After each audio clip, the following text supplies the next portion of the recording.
quand le mal vient d'un proche. Tout le monde le sait, il y a rarement un mal plus puissant que celui qui vient du proche, car c'est très rarement quelque chose que l'on peut éviter, encore moins s'y préparer. Le proche, c'est qui? C'est celui avec qui tu as grandi, celui avec qui tu partages, c'est ta famille, ton ami, ton mari ou ta femme, celui qui possède une clé que tu as rarement donnée, l'une des rares personnes qui te connaît même dans ta carapace. C'est un peu comme si les racines d'un arbre venaient tout d'un coup lui faire du mal. Il en serait inoffensif, car il ne pourrait ni se défendre, car il se détruirait lui-même, ni s'enfuir, car elles font toujours partie de lui. Tu ne peux pas faire semblant quand une racine se retourne contre toi, car elle connaît tes douleurs, pourquoi tu as mal, et elles font partie aussi de ce que tu es devenu. C'est pour ça que le proche peut devenir quelqu'un de très dangereux une fois qu'il n'en est plus un. C'est très compliqué d'y faire face, car tu n'auras pas à lui rendre le mal, mais t'en préserver. Il y a aussi ce qu'on appelle les liens du sang, ceux dont on ne peut se défaire réellement, la famille. J'ai reçu beaucoup de messages par rapport à certaines familles que je considérerais malades, des parents qui veulent le mal de leurs enfants, ou l'inverse. C'est quelque chose qui n'existe que en cas de maladie. Mais quand tu es l'enfant ou le parent, il y a quelque chose à savoir. La première, c'est de se demander qu'est-ce que réellement le mal.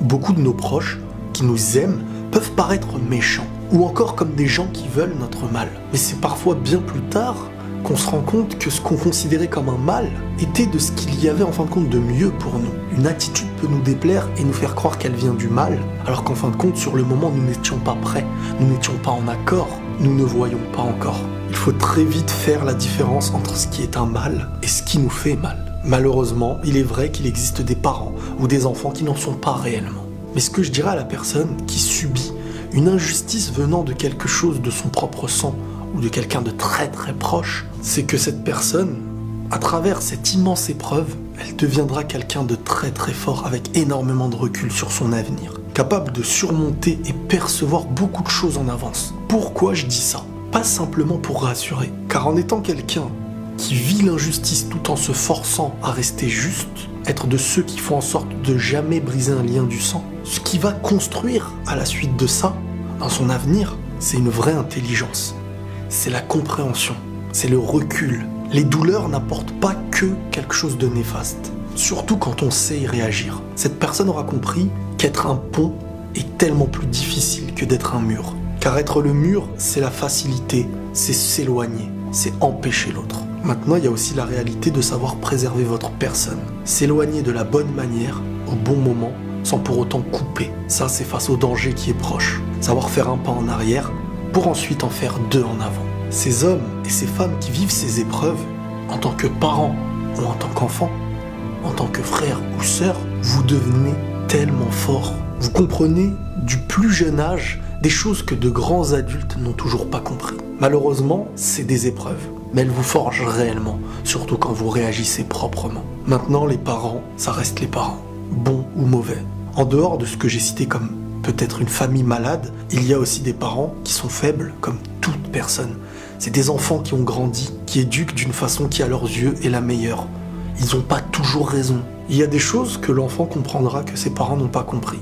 Mais il devra avoir un recul, cette intelligence, celui qui vise la justesse, et pas celui qui va faire du mal, celui qui est un pont, pas celui qui est un mur. Et notre rôle, il est de faire le maximum là-dessus. Savoir endurer, même dans une injustice, tout en se préservant en cas de danger, mais la récompense de ces actes, de cette bravoure, elle se comprendra à l'avenir, car à travers ça, vous aurez forgé un diamant à l'intérieur de vous. C'est quand on est éprouvé à l'intérieur de ce qu'on aime le plus qu'on construit en nous ce qui est le plus important. Il y a chez ceux qui vivent de l'injustice un grand avenir, car ils savent percevoir les gens, ils savent avoir un recul nécessaire, car le travail n'a pas commencé à l'extérieur de chez eux, il a commencé à l'intérieur, et parfois depuis très très tôt. Ils ont vécu dans leur propre sang beaucoup de fissures, tout en faisant partie de ceux qui continuent de construire. Croyez-moi, ça payera vraiment bien chez celui qui fait tout pour ne pas briser ses liens. La facilité, ça aura été d'être un mur, mais il n'y aura pas de suite. Très peu de récompenses et beaucoup de difficultés. Car en brisant ce qui est chez nous,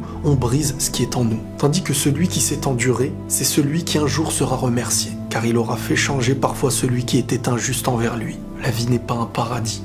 Elle possède son lot d'épreuves, et à chacun les siennes. Le but, ce n'est pas de les fuir, mais d'apprendre à les affronter et savoir les transformer. Ne regrettez jamais d'être un pont et interdisez-vous d'être un mur. Surtout quand vous êtes face à un lien qui n'a pas le droit d'être brisé réellement. C'est tellement important. Quoi qu'il arrive, et peu importe le résultat, nous ne serons jamais coupables d'avoir essayé au mieux. Même si nous pouvons changer les hommes, et parfois ceux qu'on rêverait de changer, c'est votre sincérité qui sera important. Vous avez essayé, vous avez fait le nécessaire. Chacun un jour aura la vérité face à lui. Chacun comprendra les intentions que tu avais pour lui. Notre récompense n'est pas toujours liée au résultat, elle est liée aux actes et aux intentions face à tout ça. Malgré tout ça, je suis quand même conscient qu'il existe des cas qu'on va appeler dérogatoires. Que même à travers certaines familles, il peut exister de la violence excessive, au point presque de tuer, des viols et énormément d'autres crimes. Je comprends totalement ces personnes qui à un moment donné ne peuvent que penser à leur survie. Force à vous, prenez tous soin de vous et la paix sur vous.